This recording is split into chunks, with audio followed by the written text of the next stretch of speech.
ఇక మేడిగడ్డ పిల్లర్లు కుంగడం చిన్న విషయమేనంటూ పదే పదే చెప్పుకుంటున్న బీఆర్ఎస్ వర్కింగ్ ప్రెసిడెంట్ కేటీఆర్ పై టీజేఎస్ అధ్యక్షుడు కోదండరాం ఫైర్ అయ్యారు.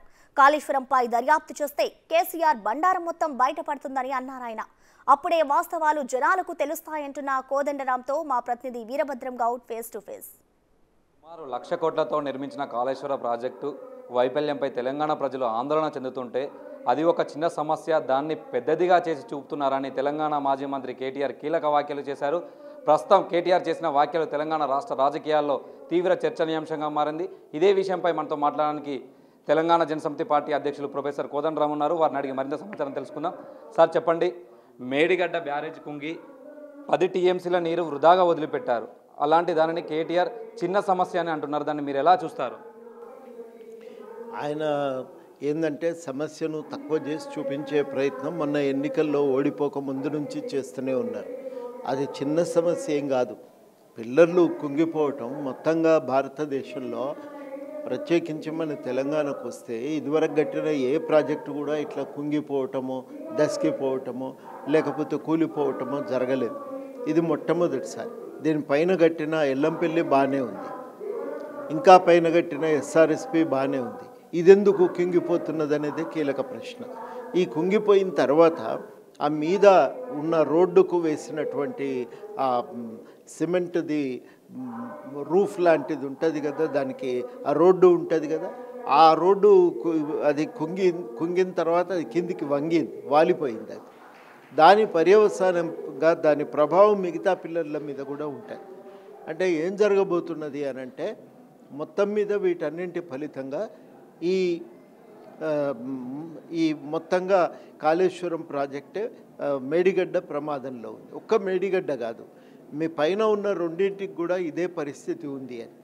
ఇప్పుడు డ్యామ్ సేఫ్టీ వాళ్ళు ఏమంటున్నారంటే అసలు ఇది సమగ్రంగా పరిశీలన చేయాలి, ఎందుకంటే దాని డిజైన్లో లోపం ఉంది, నిర్మాణంలో లోపం ఉంది, క్వాలిటీలో లోపం ఉంది. అంటే ఇంత తీవ్రంగా వాళ్ళు చేసిన ఆరోపణలను బట్టి చూస్తే 3 బ్యారేజీలు కూడా ఇవాళ నిలబడే పరిస్థితి లేదు. మీరు తెలంగాణకంతటికి నీళ్ళు ఇచ్చే ప్రాజెక్టుగా అద్భుతమైనటువంటి ఒక వరదాయినిగా మీరు చిత్రీకరించి చూపినటువంటిది ఇవాళ ఇది ఏ రకంగానూ పనికొచ్చే పరిస్థితిలో లేదు. ఇప్పటివరకు కట్టే 5 ఏళ్ళైనా దాని నుంచి 100 టీఎంసీల నీళ్లు కూడా రాలేదు. ప్రతి సంవత్సరం 160 టీఎంసీలు తోడుకోవలసిన చోట 100 టీఎంసీల నీళ్లు మాత్రమే మనకు వచ్చినాయి. ఈ 100 టీఎంసీలు కూడా ఇప్పుడు మిగిలే అది కూడా సరిగ్గా వినియోగం చేసుకోలేదు. అంటే ఇంత పెద్ద ఎత్తున 1,00,000 కోట్లు పెట్టి నష్టం చేసి తెలంగాణను అప్పులపాలు చేసి ఇవాళ దాన్ని చిన్నదని చూపించుకునే ప్రయత్నం చేయటం చాలా శోచనీయమైన విషయం. దాన్ని తీవ్రంగా ఖండిస్తూ వాస్తవానికి 3 ప్రాజెక్టులు కట్టి అవి కూలిపోతున్నాయి అనంటే దానికి పెద్ద ఎత్తున బాధ్యత వహించవలసింది ప్రభుత్వం. వాస్తవానికి ప్రభుత్వాలు దీనికి బాధ్యత వహించడమే కాదు, అందుకైనటువంటి నష్టాన్ని కూడా వాళ్ళే భరించవలసి ఉంటుంది. అందుకని వాళ్ళ ఏమీ దీన్ని తగ్గించి చూపి తమ రాజకీయ పరపతిని కాపాడుకోవాలని చూస్తున్నారు. దీన్ని మేము తీవ్రంగా ఖండిస్తున్నాం. ఇది చాలా తీవ్రమైనటువంటి నష్టం. ఒక కట్టడం కూలిపోయింది అంటే అది మామూలు విషయం కాదు. అందులో డిజైన్ లోపాల వల్ల, నిర్మాణ లోపాల వల్ల కూలిపోయింది కాబట్టి దాన్ని చాలా సీరియస్గా తీసుకోవాల్సి ఉంది. సార్, నిజంగా ఈ కాళేశ్వర ప్రాజెక్టు చిన్న సమస్య అయితే అక్కడ 144 సెక్షన్ విధించి అక్కడికి మేడిగడ్డ బ్యారేజ్ వైపు ఎవరిని వెళ్లకుండా పోలీస్ పహారా పెట్టడం ఎందుకు? వాళ్ళది సమస్య తీవ్రమైందే. అక్కడ బ్యారేజీ నిలుస్తుందనే నమ్మకం లేదు.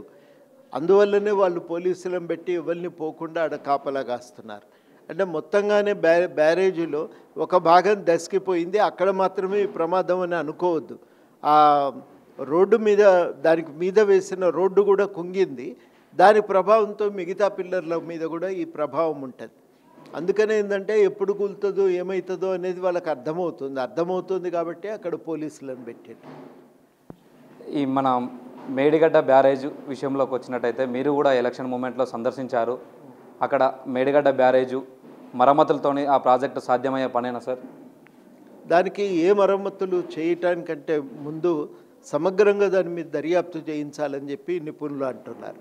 సమగ్రంగా దర్యాప్తు చేయించిన తర్వాత అది నిలుస్తుందా లేదా అనేది అర్థమైతే దాన్ని బట్టి నిర్ణయం చేయవలసి ఉంటుంది. కాబట్టి ఏ నిర్ణయమైనా ఇప్పుడు మనం తొందరపడి చేయటం కరెక్ట్ కాదు. వాళ్ళేమో ఆ తొందరపాటులో కట్టి కమిషన్ తీసుకుంటే రిపేర్లు చేసి వీళ్ళు ఎత్తుకున్నారనే బదనాం వస్తుంది తప్ప దాంతో ప్రయోజనం మాత్రం ఉండదు. అందుకని చేయవలసింది నిపుణుల కమిటీలను వేసి వాళ్ళ ద్వారా అసలు ఈ ప్రాజెక్టు పరిస్థితి ఏంది అనేది పూర్తిగా అర్థం చేసుకున్నాక అప్పుడే ఒక నిర్ణయం తీసుకోవాలి తప్ప అప్పటిదాకా ఒక నిర్ణయం అయితే పనికిరాదు. అక్టోబర్లో సైలెంట్గా ఉన్న కేటీఆర్ ఇప్పుడు ఇలాంటి వ్యాఖ్యలు చేయడం వెనుక గల కారణం ఏంటి సార్? ఏమి ఇప్పుడు అధికారం కోల్పోయినరు, వాళ్ళకు ఏమీ అర్థం కావటం లేదు. ఆ అధికారం అనేదే వాళ్ళకు చాలా కీలకం కాబట్టి అది కోల్పోయి ఉన్నారు కాబట్టి వాళ్ళ దిక్కుతోచని స్థితిలో ఉన్నారు. ఆ దిక్కుతోచని స్థితిలో తమను తాము కాపాడుకోవటానికి ఈ రకమైన ఎదురుదాడికి దిగుతున్నారు. ఈ కాళేశ్వర ప్రాజెక్టు సంబంధించి రిపోర్ట్ అందుబాటులో లేదని తెలుస్తుంది సార్. నిజంగా దీనిపై జ్యుడిషియల్ ఎంక్వైరీ చేయిస్తే ఎవరు దోషులుగా తేలే అవకాశం ఉంది సార్? ఎవరు? ప్రభుత్వము, ముఖ్యంగా ముఖ్యమంత్రి గారే దాంట్లో దోషిగా నిలబడే ప్రమాదం ఉంది. ఎందుకనంటే ఆ మొత్తం ప్రాజెక్టును నిర్మాణం చేసిన సమయంలో ఆయనే ఇరిగేషన్ శాఖను నిర్వహించారు కాబట్టి ఇది వాళ్ళ మెడకు చుట్టుకునే ప్రమాదం లేకపోలేదు. అందులో ఇంజనీర్లను దబాయించి వీళ్ళు తొందరపాటులో తొందరగా పూర్తి చేసి కాంట్రాక్టర్కు డబ్బులు విడుదల చేయాలనే తాపత్రయాన్ని ప్రదర్శించారు కాబట్టి తప్పకుండా అప్పుడు ఇరిగేషన్ శాఖ మంత్రిగా ఉన్నటువంటి కేసీఆర్ గారే దీనికి బాధ్యత వహించవలసి వస్తుంది. వారే దీనిపైన సమగ్రంగా దర్యాప్తు కూడా అప్పుడే చేయించాలని అందరం అడిగినా కానీ దాన్ని పూర్తిగా సంపూర్ణంగా ఆ డిమాండ్ని తిరస్కరించారు. ఇప్పటికైనా ఒక సమగ్రమైన దర్యాప్తు చేస్తే వారి పాత్ర ఏందనేది స్పష్టంగా అర్థమవుతుంది. మేడిగడ్డ బ్యారేజ్ కుంగడం చిన్న విషయం అనేది కేటీఆర్ చెప్పడం బాధ్యత రహితం అని చెప్పేసి ప్రొఫెసర్ కోదండరాం చెప్తున్నారు. కెమెరా పర్సన్ వినోద్తో వీరభద్రం, బిగ్ టీవీ, హైదరాబాద్.